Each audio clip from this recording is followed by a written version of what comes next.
Boa tarde, meu nome é Deusdete, sou aluna da LEC do 4º período. E nós estamos aqui para apresentar um trabalho de GT, de grupo temático, e a senhora foi escolhida né, para nos responder algumas perguntas e fazer pergunta para nós. Fale um pouco sobre você e sobre a sua trajetória profissional, sua área de formação, suas principais experiências profissionais e pesquisas. Como você chegou ao UFRJ? Tá. Boa tarde. Boa tarde. Meu nome é Luena, Nascimento Luiz Pereira. Eu venho de uma família de militantes. A família da minha mãe, que é minha família negra, é uma família de mulheres militantes, sobretudo as mulheres, né, que foram mais ativas. Meu pai, ele é sociólogo, minha mãe é assistente social, então eu vim de uma formação, assim, de uma família, enfim, em que o ensino universitário era alguma coisa que era esperada que a gente fizesse, né? Não era uma coisa, puxa, nunca tinha pensado nisso, não, meus pais já eram formados quando eu nasci. Eu segui em parte a carreira do meu pai, né, de fazer ciências sociais. Eu fiz ciências sociais no IFIX, da UFRJ, no centro do Rio, e fiz minha pós-graduação em São Paulo, na USP.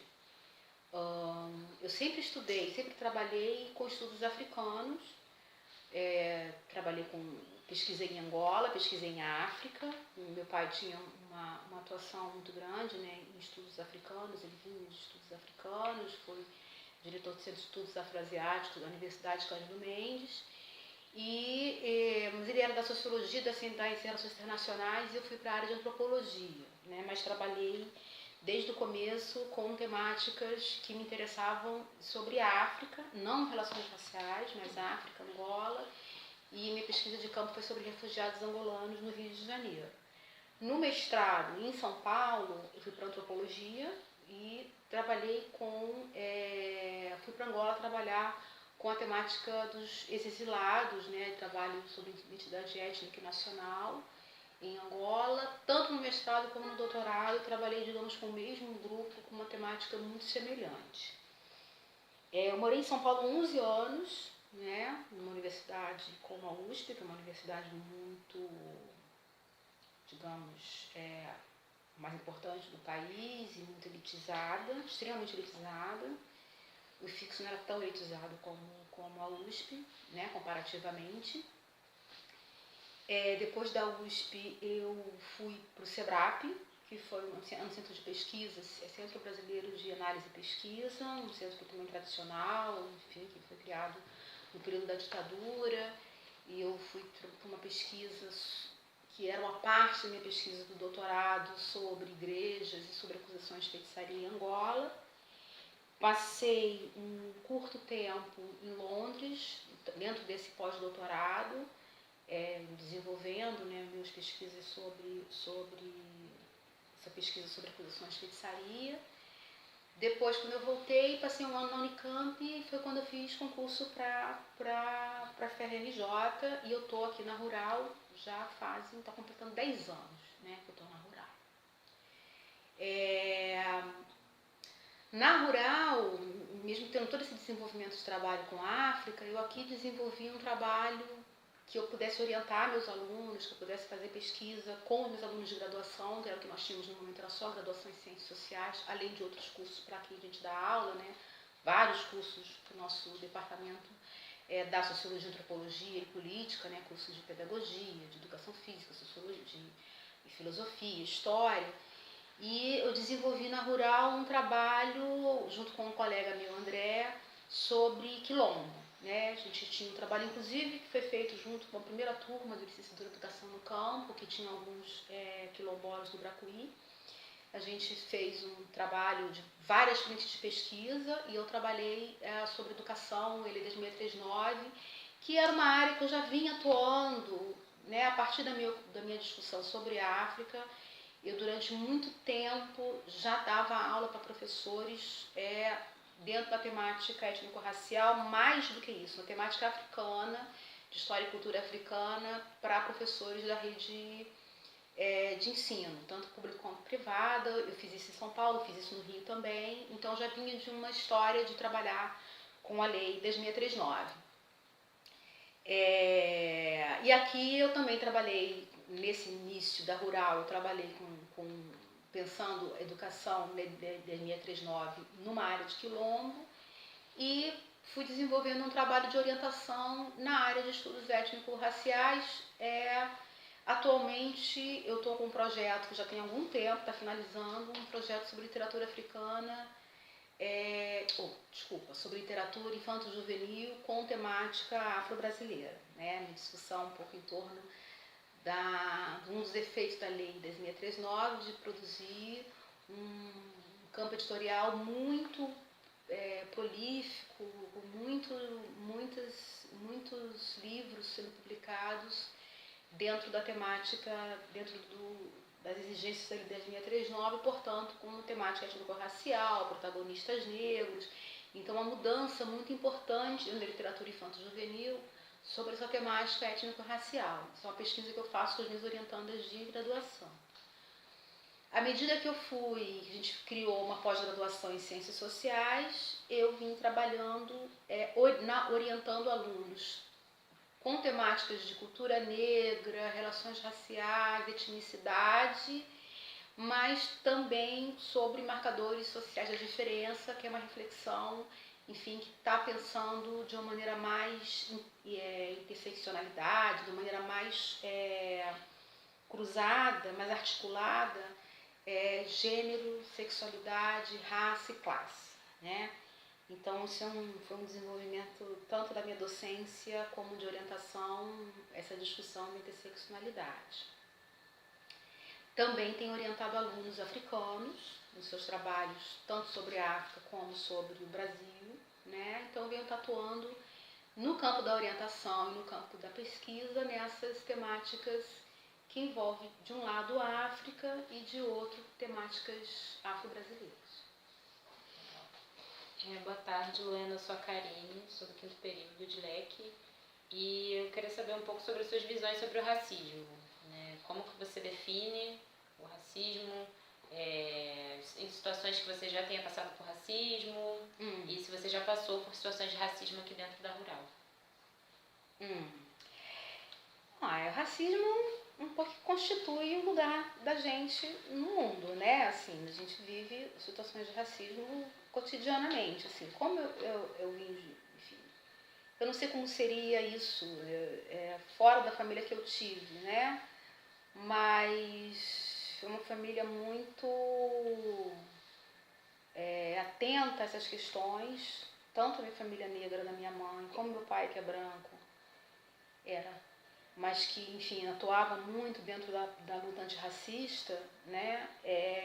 Sempre houve uma atenção muito grande às agressões efetivas e possíveis de serem efetivadas que a gente vive desde criança. Então, eu acho que não me lembro de algum momento que eu tenha me dado conta que eu estava sofrendo racismo porque acho que sempre permeou nossas discussões. Eu lembro, as coisas que eu lembro muito claramente, eu fui de uma geração que leu Monteiro Lobato, por exemplo, adorava Pipa Amarelo, li, e eu dei muito trabalho para minha mãe porque eu questionava por que ele escrevia desse jeito, por que ele falava isso, por que a Ermília falava essas coisas, da tia Anastácia, né?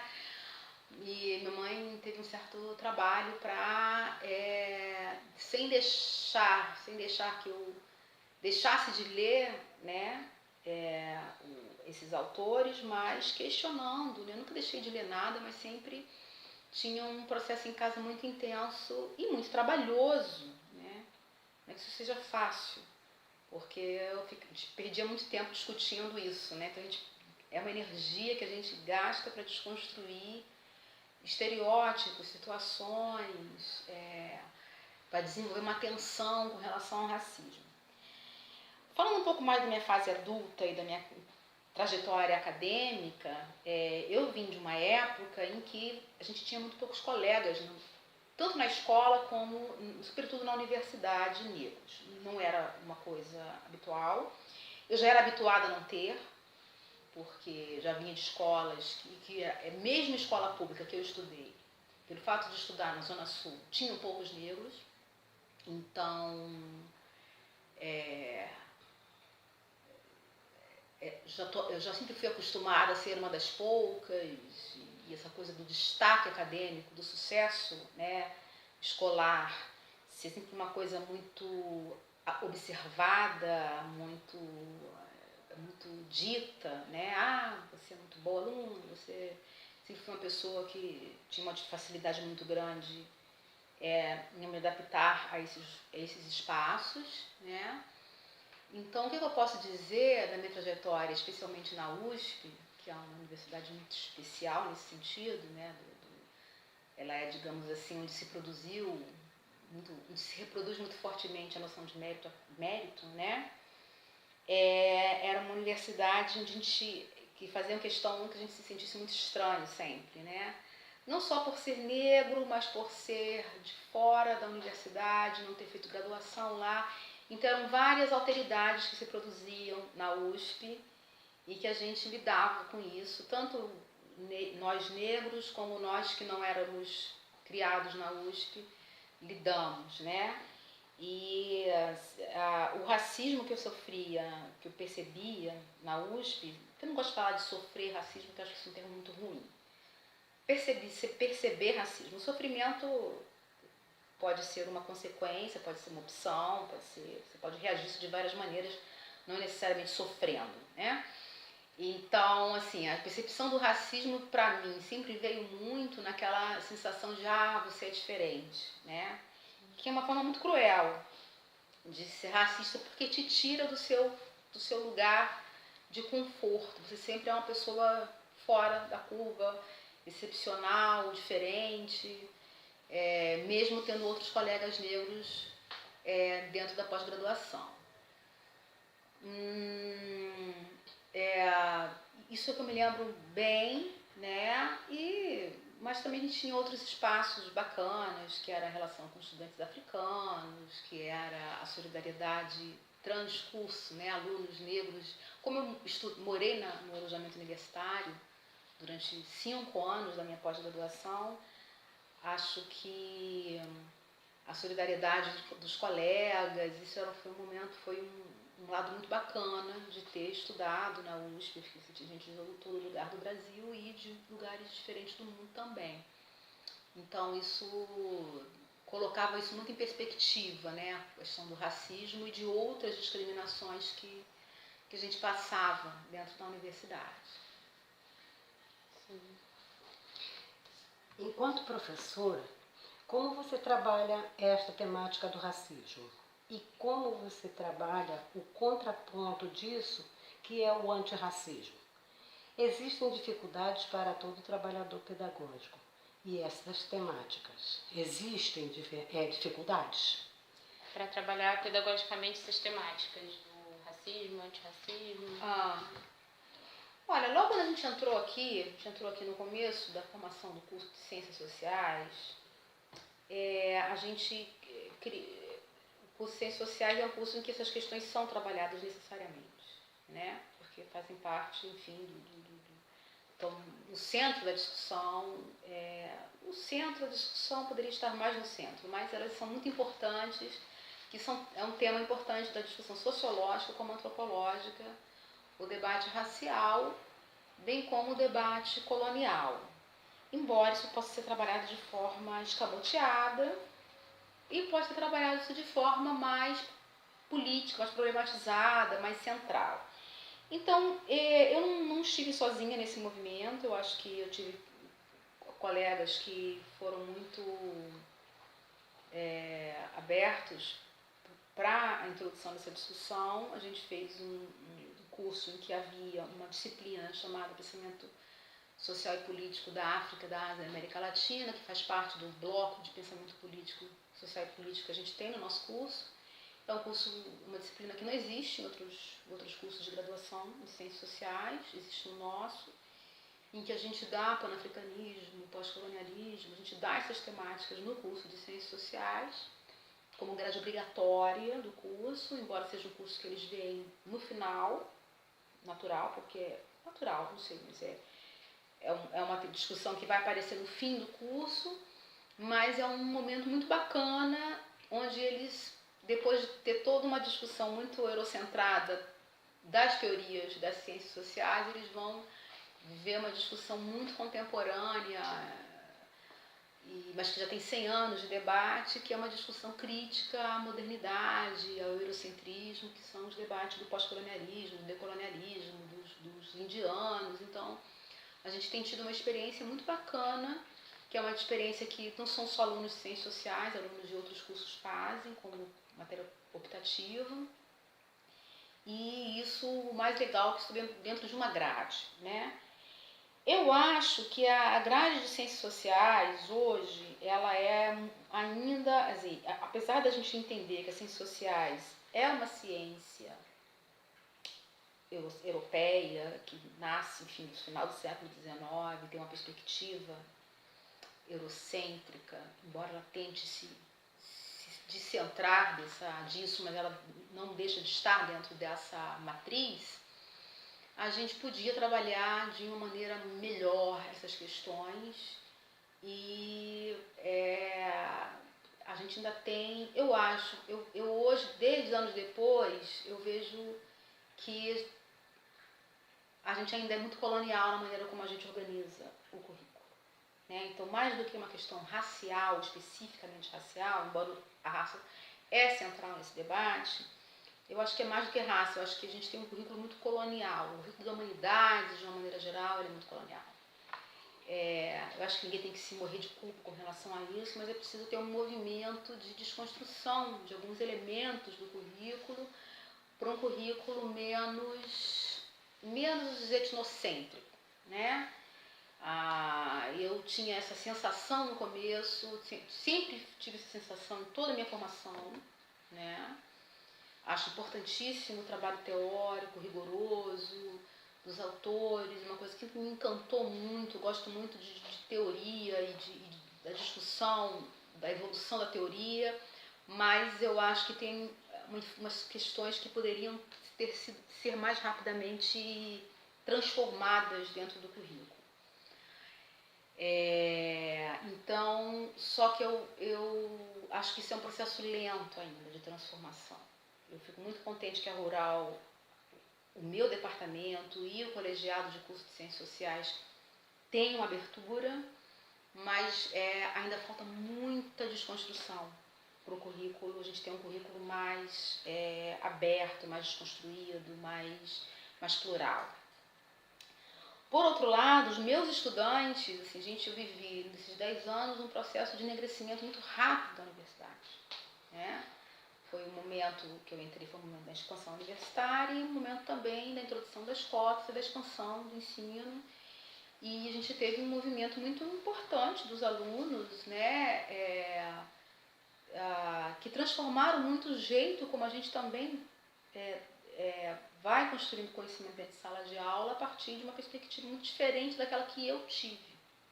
Não só porque eu tinha poucos negros em sala de aula, mas porque o momento histórico não era esse momento. Era um momento que a gente não se questionava as coisas que hoje se questionam e que a gente tinha, dentro da universidade, a ideia de aprender o máximo para se posicionar e para construir um conhecimento, mas era uma coisa muito de ser aprendiz de feiticeiro, né? De conhecer muito as técnicas, as teorias e as formas de conhecimento da maneira como os brancos fazem, né? E hoje em dia você já tem toda uma demanda em torno de já fazer diferente daquilo que foi feito, né? E muitas vezes sem saber como, que é um desafio. Então, eu me vejo hoje num lugar muito privilegiado de fazer experiências teóricas, de discussão, de politização, dentro de sala de aula, que eu jamais tive essa possibilidade quando eu fui da graduação. Isso é muito interessante. Então, eu vejo um momento muito, apesar de todo o momento sombrio que a gente está vivendo, crises e tal, ainda é um momento muito interessante para aprofundar questões que que inclusive a gente ainda não sabe como fazer, né? São muitas novidades, a gente tem uma questão de geração mesmo, né? Acho que a diferença de idade hoje que eu tenho dos meus alunos é considerável, é importante, embora tenha alunos de idades variadas, mas majoritariamente a gente trabalha com alunos em torno dos 20 anos, então já tem 20 anos que eu estou no processo acadêmico, então isso faz uma diferença importante. Mais de 20 anos.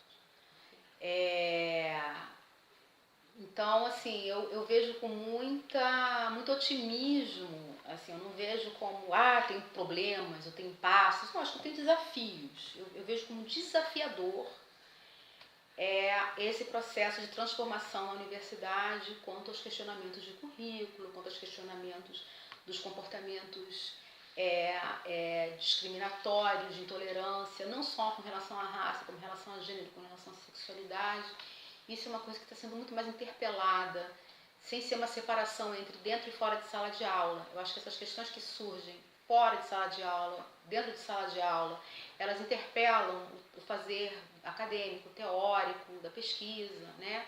Então você está tendo alunos que vão trabalhar, pesquisar coisas que estão no seu cotidiano, isso é muito interessante, né?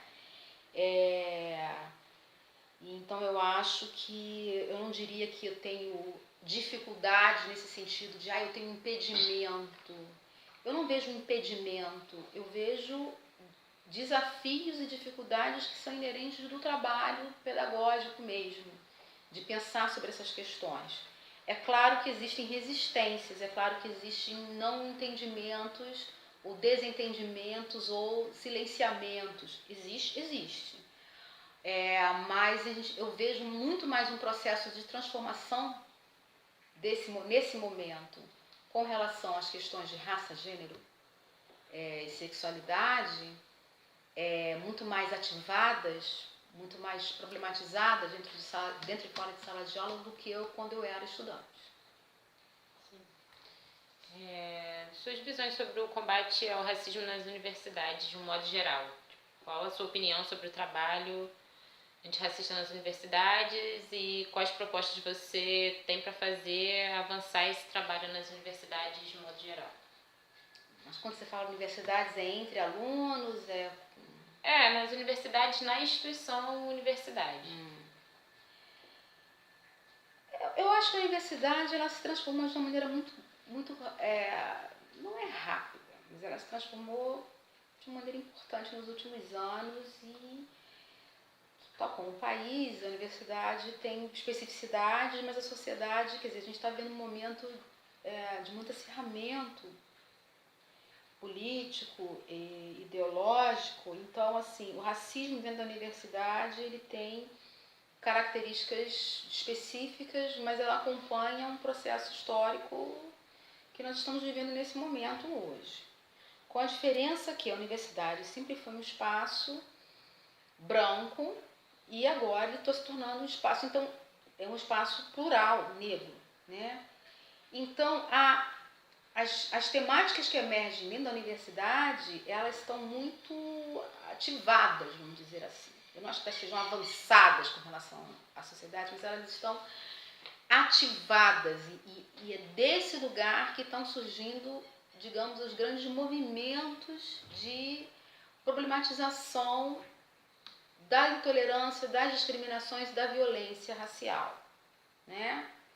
Eu acho que aqui é um lugar importante, há outros espaços importantes também, como os espaços onde estão acontecendo, sobretudo, os extermínios, né, que são movimentos sociais dentro de comunidades, mas aqui, até porque esse espaço vem interagindo, como nunca antes interagiu, com os espaços periféricos da sociedade brasileira, porque agora os periféricos estão entrando na universidade. Então, me perdi. As suas propostas para fazer avançar esse trabalho dentro das universidades. Porque agora a universidade ela está no centro, para além disso que eu falei, ela também está no centro de um ataque, que não é um ataque racial, ou de gênero, ou de sexualidade, é um ataque à própria universidade enquanto espaço de produção de conhecimento. Então, a gente está juntando duas coisas que são fruto do mesmo processo, que é a universidade como um espaço de desafio e de problematização do racismo, para falar do racismo, e ao mesmo tempo ela, enquanto instituição, está sendo desafiada, está sendo posta em risco, né? Está no centro de um ataque à própria universidade. Me parece que sejam coisas muito separadas. Acho que uma coisa, justamente porque a universidade enegreceu, eu acho que todo esse processo de ataque à universidade tem muito a ver com a pluralização do espaço universitário. Tem uma questão importante que é preciso que se diga, que o fato da universidade ter enegrecido, ela enegreceu o seu corpo discente. O corpo docente da universidade ainda não. Ainda somos poucos. É claro que isso é um processo que, se a gente tivesse continuado uma expansão, ele estaria acontecendo de uma maneira um pouco mais rápida, porque isso são tempos, né? Agora que você tem uma pós-graduação que tem sido mais plural, isso, para você criar uma força que adense o corpo docente, ainda leva um tempo, e agora a gente teve uma interrupção nessa expansão da universidade. Mas, como a gente tem uma política, na verdade, uma expectativa de cotas, existem cotas para concurso público? Existem. Mas uma expectativa que realmente essas cotas sejam efetivadas, a gente está assistindo também uma transformação do corpo docente. E, sobretudo, uma maior problematização dos professores negros, dos professores antirracistas e dos alunos quanto a essa inércia, né? Porque tem um movimento inercial da universidade de aquietação desse movimento. Então, o movimento de inercial é muito forte. Ele só se atualiza quando a pressão aumenta. E a gente está vivendo nesse momento agora um momento de uma inércia com relação à renovação do corpo docente, por conta da crise, por conta de uma resistência, e ao mesmo tempo uma tensão entre alunos e professores com relação a essa disparidade e a uma própria crise mesmo geracional. Existe um conflito geracional, que é constitutivo da universidade, sempre tem. E ele se configura hoje de um jeito muito interessante. Agora, tem momentos em que essa escuta é maior, tem momentos que há reações maiores, e há momentos que há uma resistência maior. Então, eu acho que, no caso da Rural, hoje, estou falando agora em 2019, a gente está vivendo um momento interessante em que existe uma escuta por parte da administração superior e de alguns professores de não deixar passar violência racial, né? De uma atenção maior para essa questão, coisa que a gente não tinha conseguido produzir nos anos anteriores com a mesma energia.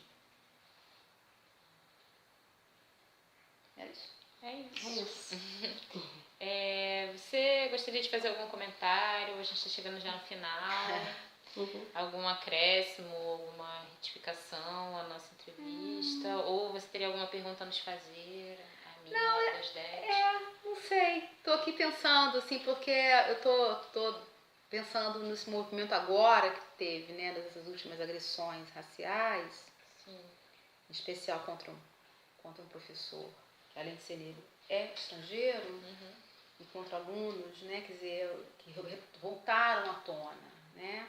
Então a gente teve um movimento muito intenso de repúdio a agressões contra mulheres, agressões de gênero, e agora há um momento de um repúdio contra o racismo. Eu acho que o momento agora, a gente tem duas frentes, eu acho, de serem muito importantes de serem debatidas, que além da continuidade da denúncia e do afinamento de mecanismos de controle, de mecanismos de reação organizada ao racismo, que são essas formas formais, jurídicas, que a gente precisa afinar, a questão da prova, a questão do testemunho, todas essas coisas. Eu acho que existe um momento hoje de produzir uma politização da branquidade, que é muito mais do que você ter um movimento negro que se organize dentro da universidade, enquanto negros, enquanto periféricos, tararará, é jogar esse espelho para os nossos colegas e professores, colegas docentes e discentes brancos. Ou seja, né, não existe negro sem branco, não existe raça sem racismo, não existe relações raciais sem o outro.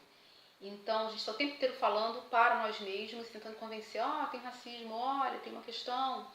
E agora é o momento da gente politizar a branquidade, né, dos nossos colegas. Assim, se existe um negro aqui, né, existe um branco do lado de lá, existe uma marcação. A marcação não pode ser só nossa. Sim. Nós não podemos ser os únicos étnicos, né? A etnicidade está posta, não fomos nós que criamos, né? Ela tem que estar posta e eu acho que é preciso que o branco, né, os nossos colegas brancos se reconheçam nesse lugar de brancos. Sim. No sentido de que eles são tão marcados pelo racismo e pela raça quanto nós. Então, só desse jeito a gente tem realmente uma transformação interessante dentro da universidade que a gente pode produzir. De fato, né, um debate nesse sentido, né? Eu acho que já chegamos num certo esgotamento do debate sobre o negro. Eu acho que é preciso entrar no debate sobre o branco, porque é só isso que vai transformar. Sim. Eu acho que a gente já, né, chegamos no limite de falar do preto, do negro, da identidade negra. Então, na hora da gente falar de outra coisa, a gente falar dos brancos, né? Fazer umas coisas interessantes nesse sentido. Tem umas ideias. Sim, acho que é só isso. Não tem nenhuma pergunta a te fazer? Ai, gente, não. É isso, não, tudo bem. Muito obrigada, Luena. Obrigada a vocês. Me fazem pensar. Essa troca foi muito boa. Você estava aqui quietinha também, mas estava só observando tudo. Tá, Obrigada. Viajei.